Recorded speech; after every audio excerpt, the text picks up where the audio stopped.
Okay, you're going to require an air hookup right here on the machine, and the power is just 115 volts, so there's no issue there.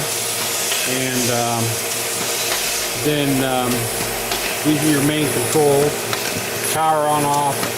This is your up down for your when you reload, and this is your vacuum on off. This is the thumb wheel switch that you turn to. This is actually 1400. You can barely see the 1 here, but there you can see it. That's what we're set at, and that produces this type of a gap.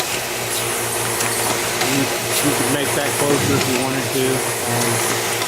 This is going to come with the leveling feet we put on it here.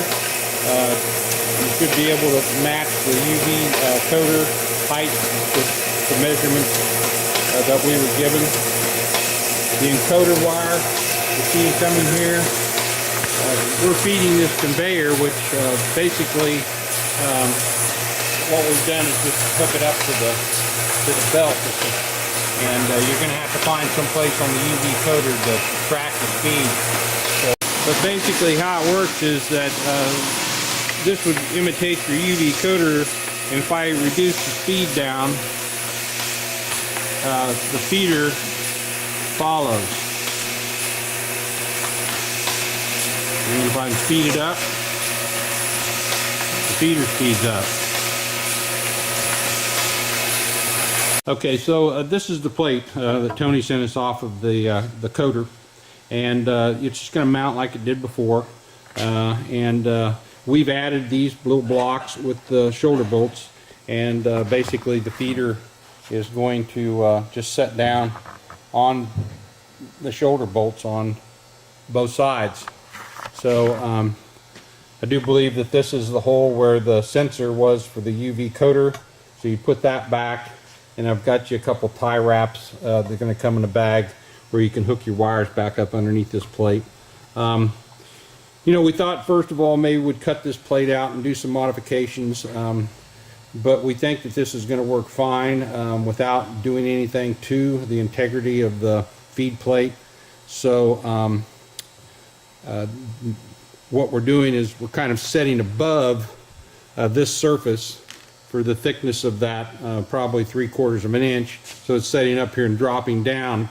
But from all of our tests, it looked like it would work just fine to get to your pinch point, which would be here. We're still driving out of the machine. So basically, you're just going to hook this plate back on like it was, hang it up to here. Find a place as close to the speed as what you travel. You could put it on your conveyor probably that's going between your two machines maybe. Looks like it's got plenty of cord. And then you'll be at a situation where you're ready to go. This mount, this is just ours. You won't get this because it'll be hanging off of this plate.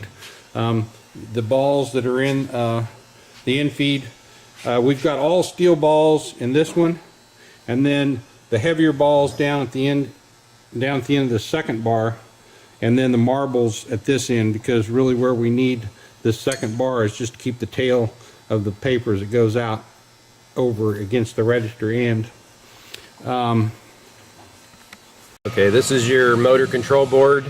To speed it up, you turn this clockwise. Slow it down, you turn it counterclockwise. You may need to adjust that after you connect the encoder to your UV coater.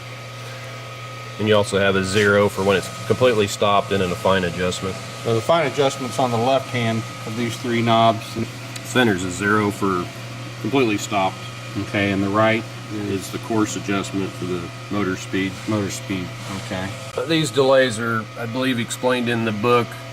Pickup delay, air blast delay, and pickup time. That's for your suckers, and you shouldn't need to adjust those. This unit will lift up and hinge. The first thing you have to do is you have to take this plate out,